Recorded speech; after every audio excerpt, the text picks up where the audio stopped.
入った。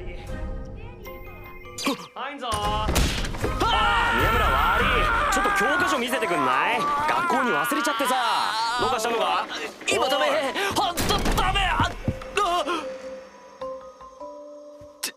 違うんだよ、石川君。これはね。うん。いいと思うよ。So should you watch Horimiya, The Missing Pieces? And you know what? This is actually a harder recommendation than I originally thought. To me personally, okay, I'm gonna give you guys like critically and then personally. But personally, Horimiya is one of the best romance animes that we've ever gotten. It's feature complete. It's a complete romance story. It's a story that really dives into the mental and the psyche of kids that are of a younger age, you know, between 15 and 19.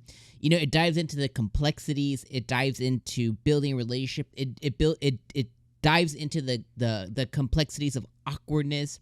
It dives into being socialistically, you know, not up to par.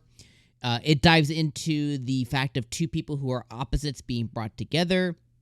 It goes into somebody just being accepted for who they are. It goes into somebody, you know, second guessing who they are. Like all the different things that people go through, especially in childhood, and you know when they're a teenager and stuff. Like your emotions are all over the place. You're not sure who you are, where you belong. Those things are constantly like you hit a wall with those things all the time. And you know, puberty is hard, and growing up is hard, and like having to deal with making decisions and who's in your life, who isn't, what are they in for, like all these things that Horimiya really tackled, and it did it so beautifully and wonderfully. To me, it made it one of the best romance animes that I've seen, and it had a really good ending with, you know, Miyamura, you know, basically proposing to Hori and all that and stuff. And the reason I'm starting the video with all of that is, in my mind, for the person who is a really big Horimiya fan, not a casual one, not like, oh yeah, I watched that, I enjoyed it. I think it's a no-brainer. The Missing Pieces is an exceptional complementary anime, much like an OVA and stuff, to the show.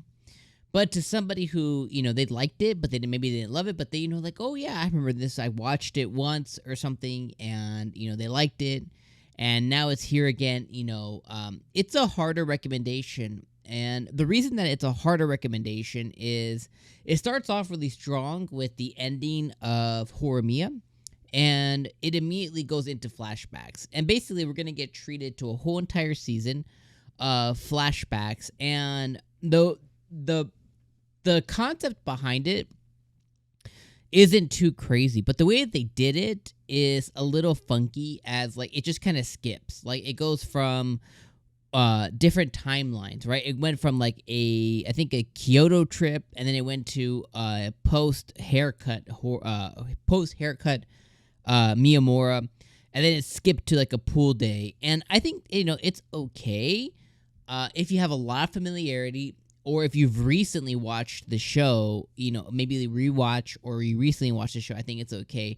But if you've been disconnected for a while, or maybe it wasn't one of your favorites to where like you have a really solid memory of it, I definitely suggest going to watch it again if you really want to watch this. But like because of all that skipping around, it's kind of hard to, you know, really and fully recommend, just because like there was a lot of skipping. And even myself, I had to be like, oh, you know, the Kyoto trip, okay. I finally put together, oh, this is before they even started dating. So this is before episode 5-ish, something like that, of Horimiya, something like that. You know, because I think they started dating by episode 4. I think it was. And it was like, okay, so this trip happens before that. And then they had haircut. I was like, oh, this is post-haircut. But this is right, like, as he got his haircut. So it's like, okay, so you have to kind of remember everything that happened. And, like, that's where it becomes a little bit like, should you watch it? I don't know. It's just really up to you. But I would say, like, if you're a really strong fan of Horimiya, yes. But if you're not, it's a harder recommendation. That's really where I really fall on. Now, for the episode itself, I had a really great time watching. I laughed a lot. I mean, the sailor outfit, like, whole entire thing was hilarious. Like, I was wheezing at the fact that that Miyamura, because of Hori, ended up putting on a freaking ass sailor outfit. And of course, Toru showed up. And he's like, "You gonna borrow a book, bro?" He's like, "No."